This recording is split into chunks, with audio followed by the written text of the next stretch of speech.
Marks, നമുക്കറിയാം Karl Marx. അദ്ദേഹം ഒരു എക്കണോമിസ്റ്റ്, മോറോവർ അദ്ദേഹം ഒരു ഗ്രേറ്റ് റൈറ്റർ ആയിരുന്നു, സോഷ്യോളജിസ്റ്റ് ആയിരുന്നു, ഫിലോസഫർ ആയിരുന്നു, ആസ് വി ഓൾ നോ. അദ്ദേഹത്തിൻ്റെ ഒരു പൊളിറ്റിക്കൽ ആക്ടിവിസം എന്ന് പറയുന്നത് ആ കാലത്ത് കണ്ടുവരുന്ന ആം ചെയർ സോഷ്യൽ തിയറീസിൽ നിന്നും വളരെയധികം ഡിഫറെൻ്റ് ആയിരുന്നു. എന്താണ് ആം ചെയർ സോഷ്യൽ തിയറിസ്റ്റ് എന്ന് പറയുന്നതിൻ്റെ കാരണം?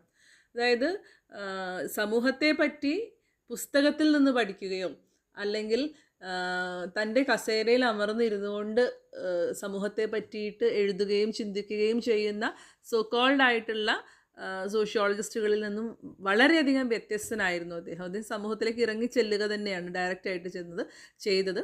അതുകൂടാതെ മനുഷ്യരുടെ, സമൂഹത്തിലെ ആളുകളുടെ പ്രശ്നങ്ങളെ പറ്റിയിട്ട് അദ്ദേഹം ആഴത്തിൽ, ഗഹനത്തിൽ പഠിച്ചു എന്നുള്ളതാണ്. ഓക്കെ, ഞാൻ നേരത്തെ സൂചിപ്പിച്ചിരുന്നത് പോലെ തന്നെ അന്നത്തെ പ്രമുഖമായിട്ടുള്ള സോഷ്യോളജിസ്റ്റുകൾക്ക്, സ്ട്രീം ലൈൻ സോഷ്യോളജിസ്റ്റുകൾക്ക് ഇത്തരത്തിലൊരു പ്രസ്ഥാനത്തിനോടോ അല്ലെങ്കിൽ ഇത്തരത്തിലൊരു ആക്ടിവിസത്തിനോടുള്ള വിയോജിപ്പ് വളരെ പ്രകടമായിരുന്നു. അവർക്ക് ക്യാപിറ്റലിസത്തിനെ മാറ്റിമറിക്കുന്ന സോഷ്യലിസത്തോട് താല്പര്യമുണ്ടായിരുന്നില്ല. പകരം സോഷ്യലിസത്തിൻ്റെ, ക്യാപിറ്റലിസത്തിൻ്റെ ഡ്രോബാക്സ് ആയിട്ടുള്ള, പ്രധാനപ്പെട്ട ഡ്രോബാക്ക് ആയിട്ടുള്ള ഒന്ന് നമ്മുടെ മാർക്സ് എടുത്ത് കാണിക്കുന്നത് ഏലിയനേഷനാണ്. നിങ്ങൾ ഏലിയനേഷനെ പറ്റി കേട്ടിട്ടുണ്ടാവാം ഒരു പക്ഷേ.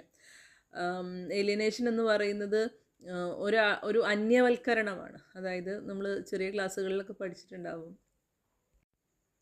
തൊഴിലാളിക്ക് തൻ്റെ തൊഴിലിനോടും താൻ നിർമ്മിക്കുന്ന പ്രൊഡക്റ്റിനോടും അതുപോലെ തന്നെ തൻ്റെ സഹതൊഴിലാളികളോടും അവസാനം തന്നോട് തന്നെയും അന്യവൽക്കരണം സംഭവിക്കുന്നു എന്ന് മാർക്സ് എടുത്ത് പറയുന്നുണ്ട് അദ്ദേഹത്തിൻ്റെ ഏലിയനേഷൻ എന്ന് പറയുന്ന തിയറിയിൽ.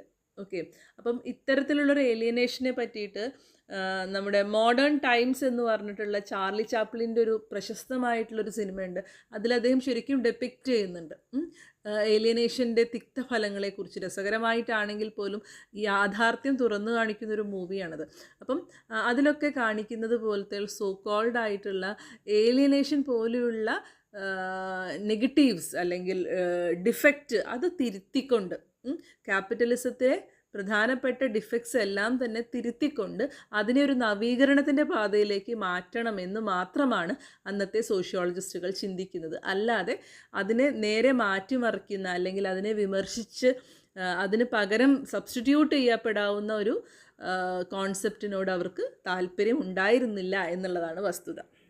They did not feel that socialism was in any way an answer of the solution to the ills of capitalism. ക്യാപിറ്റലിസത്തിൻ്റെ ഇൽസിനെ തിരുത്തുന്ന അല്ലെങ്കിൽ അതിനൊരു മറുമരുന്നായിട്ടുള്ള ഒന്നാണ് സോഷ്യലിസം എന്നൊരിക്കലും ഇവർ വിശ്വസിക്കുന്നില്ല. It has been pointed out that Marx socialism was often seen as a counterpoint from which to develop different theories. അപ്പം ഈ മറ്റ് പല തിയറീസും മാർക്സിൻ്റെ ഇത്തരത്തിലുള്ളൊരു പ്രസ്താവനയ്ക്ക് എതിരെ വന്നിട്ടുള്ളതാണെന്നുള്ളതും ഒരു നോട്ടഡ് ആയിട്ടുള്ള പോയിൻ്റാണ്.